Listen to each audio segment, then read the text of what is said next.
कुछ अच्छे ऐसे कार्य होते हैं जिनको हम अच्छा कहते हुए भी करने का मन नहीं होता।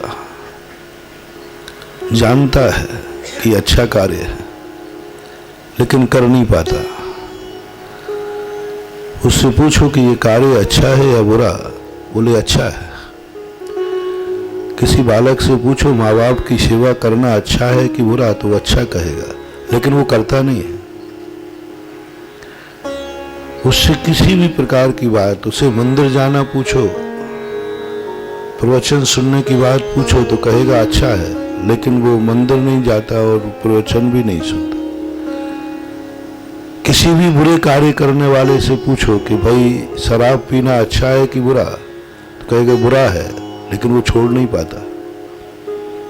गुटखा खाने वाला पढ़ता है कि स्वास्थ्य के लिए हानिकारक है, जानता है, लेकिन वो छोड़ नहीं पाता। कितने ऐसे बुरे कार्य हैं, व्यक्ति अपने खुद के क्रोध से कई बार परेशान रहता है और आज मुझे बहुत गुस्सा आता है, लेकिन मैं क्या करूं, मैं जानता हूं गुस्सा बुरा है, लेकिन मैं गुस्से को छोड़ नहीं पाता। कई लोग सुबह उठ करके कोई नहीं सोचता कि मैं आज क्रोध करूंगा, लेकिन शाम तक क्रोध हो जाता है। ये सब क्यों घटित होता है?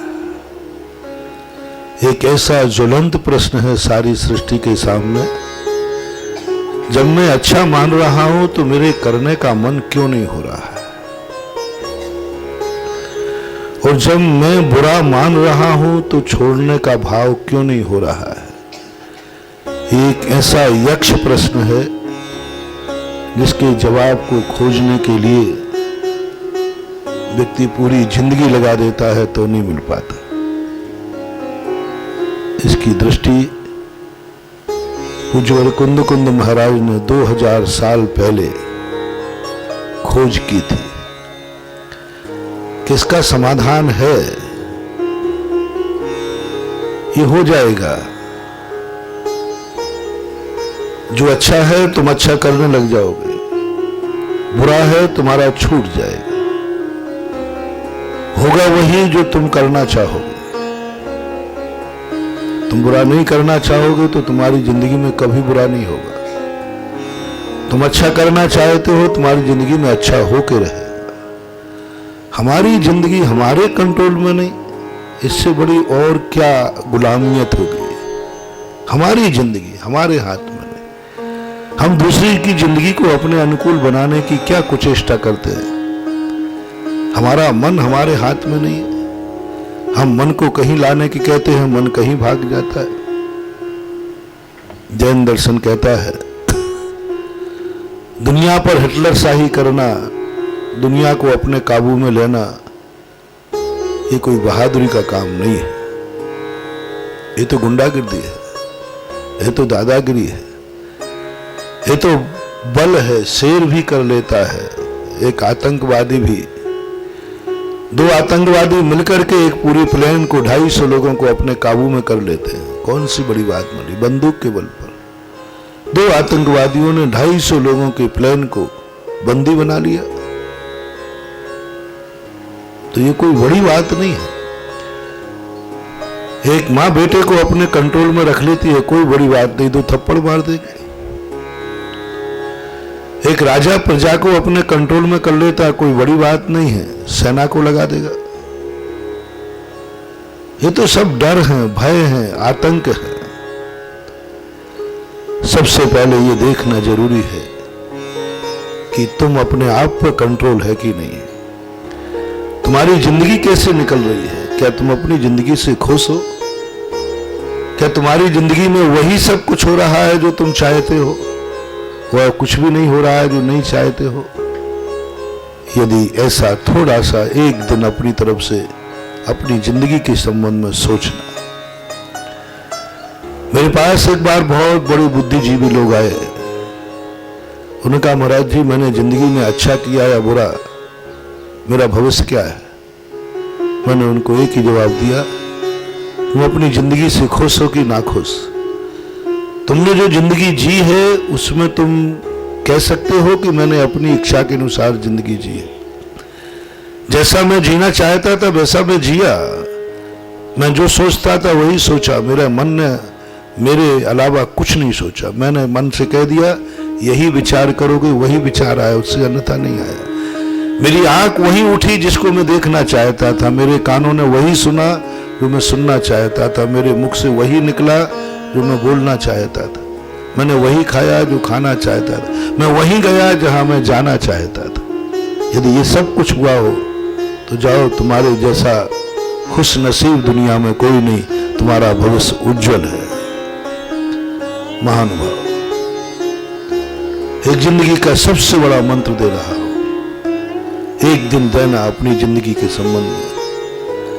और तुम्हारी जिंदगी पग पग पर तुम्हारे विपरीत है, तुम्हारा मन भी विपरीत है, तुम्हारा परिवार भी विपरीत है, तुम्हारे बच्चे भी तुमसे विपरीत हैं, तुम्हारे माँ बाप भी तुमसे विपरीत हैं, तुम्हारी इच्छानुसार नहीं, तुम्हारी पति और पत्नी तुम एक दूसरे से विपरीत हो, तुम्हारा पड़ोसी तुम्हारे खिलाफ है,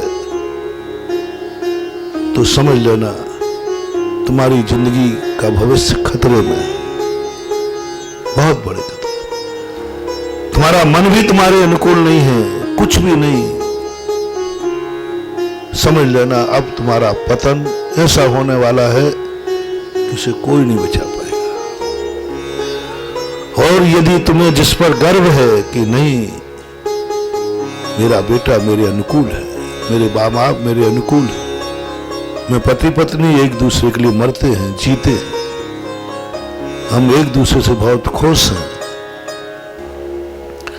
और तुम अपने मन पर खुश हो कि मेरा मन वही सोचता है जो मैं कह देता हूं, सावधान, कुछ नहीं, किसी के समय भविष्य पूछने की जरूरत नहीं, तुम्हारा भविष्य उज्जवल है। ऐसा होता है, हो सकता है, लेकिन नहीं हो रहा है, अपन इस पर डिस्कशन कर रहे हैं। क्यों नहीं हो रहा है? हमारी जिंदगी हमारे हाथ में नहीं। एक बहुत कैसी है जिंदगी अपनी अनादिकाल से संसार में।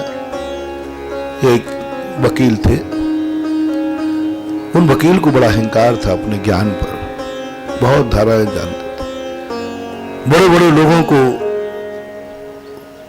जिता लेते थे, डेंजर केस खतरे में लेते थे और वो बचा लेते थे, और सारी दुनिया की उन्हें बड़ा ज्ञान था। वे शाम को जब अदालत से लौटते तो बच्चे खेलते हुए मिलते तो कहते हैं बच्चों क्या कर रहे हो, दिन भर खेलते रहते हो, बताओ आज अमेरिका में क्या हुआ। तो वो कहते अंकल मुझे तो मालूम नहीं। बोले मूर्ख, इडियट, यहाँ दिन भर खेलते रहते हो, दुनिया में क्या हो रहा है ये मालूम नहीं, दुनिया में क्या हो रहा है मालूम नहीं, आज अमेरिका में ये हुआ, रूस में ये हुआ, पाकिस्तान में ये हुआ, सब पर तुम्हें कुछ नहीं भाई, इडियट, मूर्ख हो।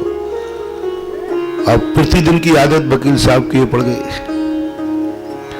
अब बच्चे बड़े परेशान कि शाम को अंकल आकर के मुझे सबको मूर्ख बना देते। क्या बात, बच्चे आजकल के बहुत पेचीदे हैं। उन्होंने कहा कि आज तो कोई मामला कुछ और होगा। एक दिन वो वकील साहब आते, सब बच्चों ने बोले अंकल जी आज आप प्रश्न नहीं करोगे। मैं पूछूंगा कि आपको मालूम कि जब आप कोर्ट जाते हैं, बाहर जाते हैं, तो आपके घर को कौन आता है, आपको मालूम? बोले बेटा हमें नहीं मालूम। तो बच्चे कहते इडियट, सारे दुनिया की बातें मालूम हो, घर की बातें मालूम, घर की बातें मालूम नहीं है। उस दिन वकील साहब को अकल आ गई कि ये बच्चे अच्छे हैं जिन्हें दुनिया की बात मालूम नहीं है, अपने घर की बात मालूम। ये बच्चा अच्छा, मुझे सारी दुनिया की बातें मालूम है, घर की बातें मालूम नहीं। अपन लोगों की दशा बंधु ऐसी ही है। अपना ज्ञान, अपना मन, अपना आंखें, अपने कान, अपने पैर, अपने हाथ, अपनी दुनिया, सारी दुनिया को जान रही है, लेकिन अपने आप से बेखबर है।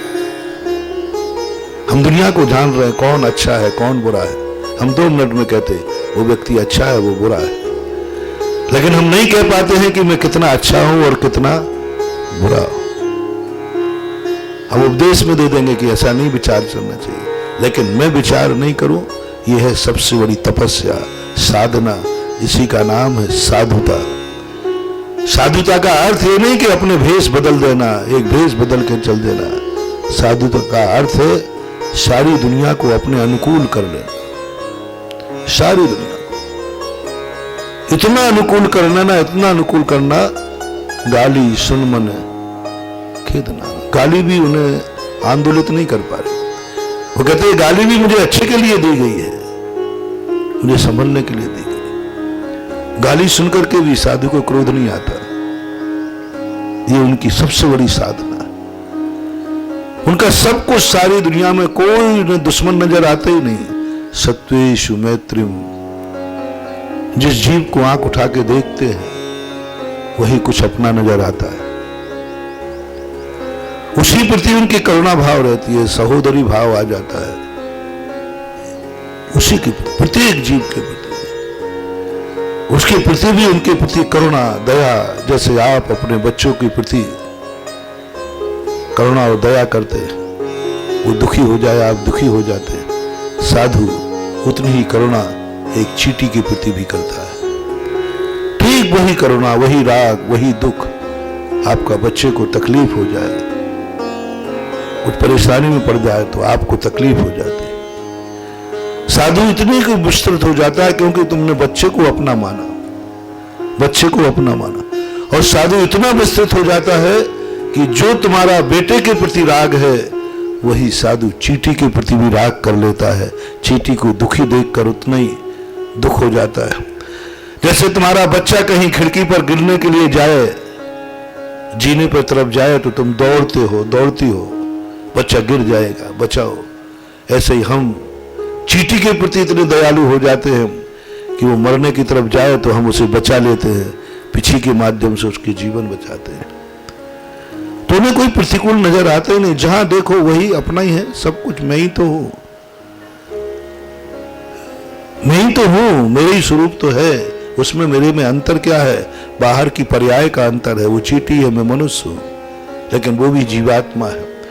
वो भी दुनिया में जीने के लिए जन्म लिया है, मरने के लिए नहीं है।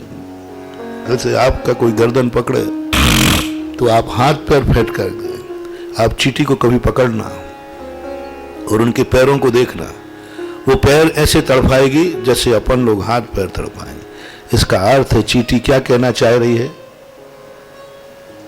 मैं मरने के लिए नहीं हूं, मुझे छोड़ दो। हाथ पैर फेंक दिए, यानी वो भी मरना नहीं चाहती। एक निकृष्ट पर्याय में जीने वाला सूकर, अपन सोचे तेरी गंदगी जिंदगी है, तुझे मार डालता हो, तो मरना नहीं चाहता, भागेगा, बहुत भागेगा, दूर भागेगा। वो कहता कि नहीं, तुम मुझे मत मारो, तुम्हें मरना हो तो मर जाओ, मुझे जीने दो। यानी इतनी गंदगी जिंदगी जीने वाला भी मरना नहीं चाह रहा है, जिंदा रहना चाहता है। तो वहां एक आत्मीयता जागती। बताते हैं कि महात्मा गांधी जब पोरबंदर में घूम रहे थे, एक कुत्ता उन्हें मिला, बहुत उसके शरीर में खुजली हो गई थी, बाल सब गिर गए थे, उसके उठने की भी हिम्मत नहीं थी। तो गांधी जी ने कहा ये बड़ी तकलीफ में है, इसे पॉइजन का इंजेक्शन लगा दिया जाए जिससे शांति से मर जाए। इंजेक्शन की तैयारी हो गई। इतने में वहां रायचंद जी थे, वो जैन धर्म के मर्मज्ञ थे। उन्होंने कहा गांधी जी, वो भी घूमने के लिए गए प्रातःकाल, गांधी जी क्या कर रहे हो? बोले इसकी तकलीफ से मुक्ति कर रहा हूं, ये बहुत तकलीफ में, बहुत परेशान में है, इसलिए मैं सोच रहा हूं ये शांति से मर जाए। अच्छा, रायचंद जी ने कहा गांधी जी क्या आपने इससे अनुमति ले ली कि ये मरना चाहता है कि नहीं? बोले नहीं। बोले जो मरना नहीं चाहता है उसकी अनुमति लिए बिना आप मारोगे, हत्यारे कहलाओगे। इससे अनुमति ली कि नहीं? बोले कुत्ते से भी अनुमति ली जाती क्या? वो क्या अनुमति देगा? मैं मांगूंगा तो वो समझेगा ही नहीं, वो मांगेगा तो समझेगा ही नहीं वो मेरी बात, वो क्या अनुमति देगी? रायचंद जी आप क्या बात करते? कुत्ते से बोलो किस भाषा में अनुमति मांगू? बोले मैं सिखाता हूं। महावीर ने कहा है, महावीर ने सबको एक भाषा सिखाई। पेड़ पौधों की भाषा अपन जान सकते हैं, चींटी की भाषा, कुत्ते की, सब की भाषाएं जानते हैं।